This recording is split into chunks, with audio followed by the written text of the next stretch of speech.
Tindakan Komisi Pemilihan Umum dalam proses penerimaan pendaftaran calon wakil presiden dari pasangan Capres-Cawapres Prabowo Gibran dinilai merupakan pelanggaran serius oleh masyarakat. Merespon persoalan tersebut, seorang warga Surabaya bernama Muhammad Taufik didampingi kuasa hukumnya mendatangi kantor Bawaslu untuk melaporkan seluruh komisioner KPU. Anang Swindro SHMA mengatakan pihaknya mendatangi kantor Bawaslu untuk melaporkan seluruh komisioner KPU yang diduga telah melakukan tindak pidana pemilu dan pelanggaran administratif yang terstruktur dan sistematis. Dalam laporan tersebut, lanjut Anang, ada beberapa poin yang disampaikan, yaitu terkait adanya dugaan komisioner KPU melakukan tindak pidana memalsukan keterangan di dalam surat berita acara penerimaan Capres-Cawapres dan berita acara verifikasi dokumen paslon Capres-Cawapres. Kami masyarakat datang ke Bawaslu RI untuk melaporkan seluruh komisioner KPU karena kami menduga seluruh komisioner KPU telah melakukan tindak pidana pemilu dan juga melakukan pelanggaran administratif yang terstruktur, sistematis, dan masif. Nah, meskipun tadi dalam proses di Gakumdu di Bawaslu sempat terjadi perdebatan yang sangat luar biasa keras karena sepertinya memang proses laporan di Bawaslu juga tidak semudah yang kita bayangkan gitu. Tapi alhamdulillah laporan kami bisa masuk hari ini dan kami sudah mendapatkan tanda terima laporan. Ini tanda terima laporan kami. Nah, apa poin yang kami laporkan kepada Bawaslu adalah ada dugaan komisioner KPU, seluruh komisioner KPU melakukan tindak pidana memalsukan keterangan di dalam surat apa itu berita acara penerimaan pasangan calon presiden dan calon wakil presiden dan berita acara verifikasi dokumen pasangan calon presiden dan calon wakil presiden.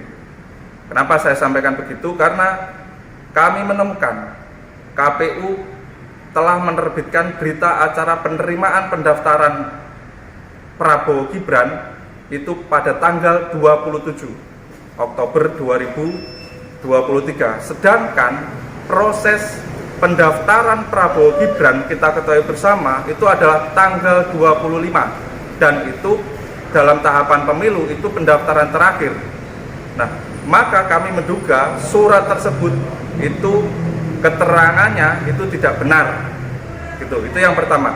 Yang kedua, terkait dengan berita acara verifikasi dokumen persyaratan pasangan calon Prabowo Gibran yang dikeluarkan oleh KPU pada tanggal 28 Oktober 2023. Di situ di dalam lampiran kami menduga seluruh komisioner KPU telah melakukan penyelundupan hukum.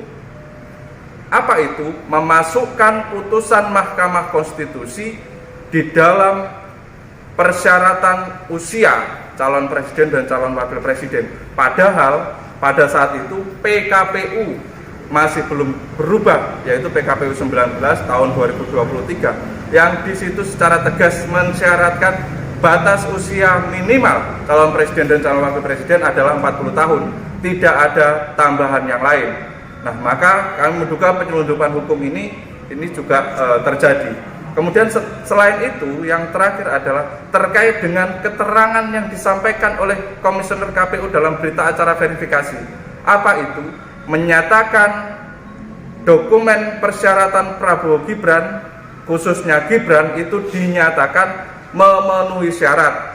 Padahal kita ketahui bersama bahwa usia Mas Gibran masih belum mencapai 40 tahun. Sementara itu, Muhammad Taufik menegaskan bahwa laporan yang ia sampaikan tidak ada unsur tendensius terhadap paslon Prabowo Gibran. Poin besarnya itu adalah saya didampingi oleh kuasa hukum saya melaporkan dugaan ini tidak ada tendensius apapun. Yang kami duga ada peristiwa 25 Oktober ada salah satu capres dan cawapres yang saat ini sudah melakukan kampanye karena proses kampanye itu melakukan pendaftaran ke KPU untuk mencalonkan dirinya. Tapi peristiwa tersebut diberita acarakan di tanggal 27 Maka kami menduga dan berita acara tersebut juga sudah diberikan tembusan kepada Bawaslu. Justru kami mengingatkan kepada pihak yang kami laporkan ini, satu, sesungguhnya berita acara itu sudah masuk kepada Bawaslu. Kenapa tidak dilakukan upaya-upaya lanjutan? Karena memang benar itu peristiwa itu 25, tapi berita acaranya 27. Artinya ini